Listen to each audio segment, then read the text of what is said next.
जन मानवता बहुउद्देशीय संस्था और कैंसर पेशेंट हेल्प सेंटर की तरफ से कैंसरग्रस्त परिवार को राशन किट वाटप। मी राज मोहम्मद खान शिक्कलगर, अध्यक्ष जन मानवता बहुउद्देशीय संस्था आणि कॅन्सर पेशंट हेल्प सेंटर। आता आम्ही कॅन्सरग्रस्त परिवाराला राशन किटचे वाटप केले।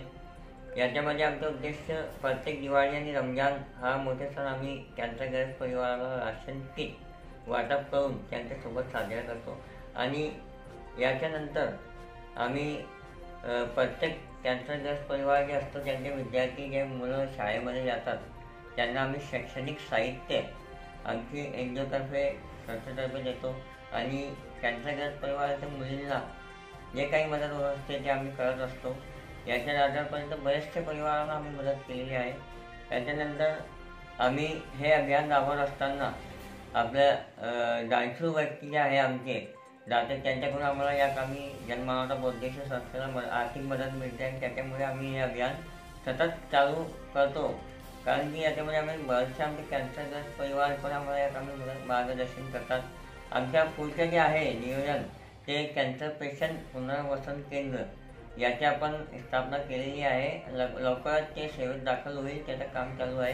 त्याच्यामध्ये आम्ही कॅन्सरग्रस्त परिवाराची जी महिला मुली आहे, माझी बहिणी जे आहे त्यांना आम्ही शिवणकाम शिलाई काम शिकून मोफतमध्ये त्यांना त्यांच्या पायावर उभे करण्याचे आमचे प्रयत्न आहे। त्यांना सिलाई मशीन पण आम्ही देऊ आणि त्यांना त्यांच्या पायावर उभे करून त्यांना रोजगाराची एक संधी आम्ही उपलब्ध करून देणार आहोत। त्याच्यानंतर जे माझे पुरुष बंधू कॅन्सरग्रस्त आहे त्यांना पण आम्ही जे काही त्यांच्याकडून काम होत असते सिलाई काम असो त्यांना शिकून त्यांना त्यांच्या पायावर उभे करण्याचे आमचा एक प्रयत्न आहे।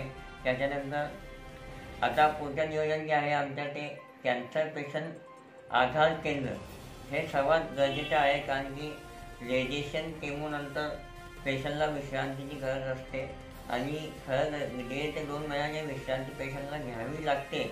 ते परिवार जे असतं त्याच्या ते परिवार अगोदर 3 महिने 2 महिने त्याच्या उपचारामध्ये जेव्हा हे झालेलं असतं बिचारा की त्यांना ते वेळ देता येत नाही। जेव्हा पेशंटला विश्रांतीची गरज असते तेव्हा त्यांच्या मानसिक संतुलन बिघडते। म्हणून आम्ही कॅन्सर पेशंट आधार केंद्राची आता स्थापना करतो आहे।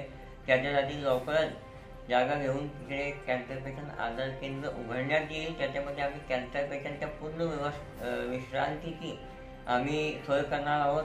पेशंटला एकदम चांगला आणि ठणठणीत करून त्याच्या घरी पाठवण्यात येईल, हे आमचं पुढच्या नियोजन आहे। आणि परत एकदा आपल्याला एक विनंती करायची आहे मला की आता कॅन्सरचे प्रमाण मोठ्या प्रमाणावर वाढतो आहे। आपण जी कोणती हॉस्पिटलला गेलो तर गर्दी कॅन्सर पेशंटची दिवसागणिक वाढते।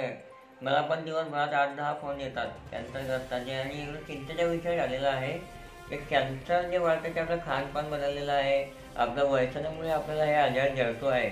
म्हणून आपल्याला मी विनंती करतो की आपल्या शरीराची आपण आरोग्याची काळजी घ्या, आपल्या परिवाराच्या आरोग्याची काळजी घ्या। आपण काही व्यसन करत असाल तंबाखू गुटखा सिगारेट दारू याला आपण सोडून द्या, ज्याच्याने आपण कॅन्सरने कारणीभूत होत असतो ते आपण सोडून द्या। याच्यानंतर आपण जे काही बाजारातून भाजीपाला आहे तो आपण स्वच्छ धुवून त्याला शिजवा आणि ते आपण याचे सेवन करा आणि आपला आरोग्याची आपण काळजी घ्या, हे सांगून नमस्ते, जय हिंद, जय महाराष्ट्र।